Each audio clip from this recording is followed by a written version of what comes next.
अंधा बाप बेटे ने किया ऐसा। एक गांव में एक बूढ़ा आदमी रहता था। बूढ़े होने के कारण उसे देखने में परेशानी होती थी और बहुत कमजोर हो गया था। बूढ़ा आदमी आगे की जिंदगी अपने बेटे के साथ गुजारना चाहता था, इसलिए वो बेटे के पास शहर गया। बेटा एक शहर के छोटे से मकान में रहता था, लेकिन उसके अंदर जो चीजें थी वो बेशकीमती थी। तरह तरह के सामान थे। उस मकान में बेटा, उसकी पत्नी और उनका 9 साल का बच्चा था। ये छोटा सा परिवार साथ मिलकर रहता था। बूढ़े पिता के आने से उनके परिवार का एक सदस्य और बढ़ गया। घर में एक छोटी सी डाइनिंग टेबल थी, जिस पर बैठकर पूरा परिवार सुबह शाम नाश्ता किया करता था।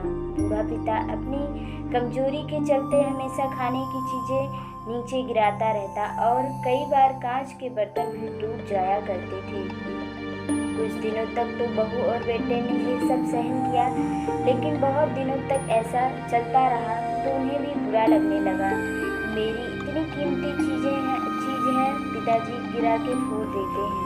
एक दिन बेटे ने कहा, ऐसा कब तक चलेगा, हमें कुछ करना पड़ेगा। उसकी पत्नी ने भी ये बात से सहमत हुई। अगले दिन बेटा कहीं से एक पुराना मेज लेकर आया और घर के कोने में उसे लगा दिया और अपने पिताजी से कहा कि आप यहीं पर बैठकर खाना खा लीजिएगा। उन्होंने एक थाली भी रखी, जिनमें वे अपने बूढ़े बाप को खाना देने लगे। अपने कांच के कीमती बर्तन बचाने के लिए अपने बूढ़े बाप को स्टील का बर्तन देने में उन्हें जरा भी शर्म नहीं आई। अब खाने का समय जब होता, बूढ़ा बाप एक कोने में बैठ कर खाता और सब लोग डाइनिंग टेबल पर बैठकर खाना खाया करते थे। कभी कभी बूढ़ा आदमी रोने लगता, लेकिन उन दोनों को उनकी आंखों में आंसू भी नजर नहीं आते थे। बूढ़े का पोता भी यह नज़ारा हमेशा देखता और वह अपने में ही खोया रहता। एक दिन जब पति पत्नी डाइनिंग टेबल पर बैठकर खाना खा रहे थे, तब उनका बच्चा जमीन पर बैठकर कुछ कर रहा था। उन दोनों ने अपने बच्चे की तरफ ध्यान नहीं दिया और उनका बच्चा एक धारदार ब्लेड लेकर खेल रहा था, जिससे उसके हाथ में चोट लग सकती थी। लेकिन बूढ़े बाप ने अपने नाती के हाथ में वो ब्लेड देखते ही छीन कर फेंक दिया। छीनते समय बूढ़े बाप के हाथ में ब्लेड लग गई, जिससे खून बहने लगा। लेकिन बूढ़े ने अपने दर्द को न देखते हुए अपने नाती को गोदी में उठाए रोने लगा।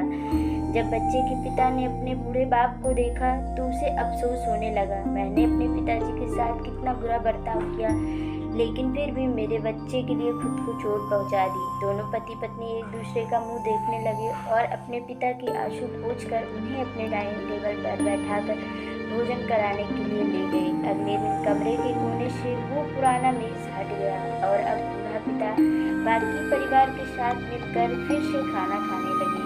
बूढ़े की कमजोरी की वजह से ही गलतियां भी अब किसी को बुरी नहीं लगती थी।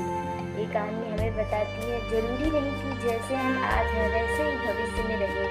हमारे अंदर भी कमियां आ सकती हैं और माँ बाप बूढ़े बुजुर्गों की कमियों को ना देखकर उनकी इज्जत करें। इसलिए हमें अपने बूढ़ों का हमेशा ख्याल रखना चाहिए और हमें हमारे बुजुर्गों के साथ वैसा ही व्यवहार करना चाहिए जैसा हम चाहते हैं कि भविष्य में हमारे साथ हो। कहानी अच्छी लगे तो लाइक, शेयर और सब्सक्राइब करें।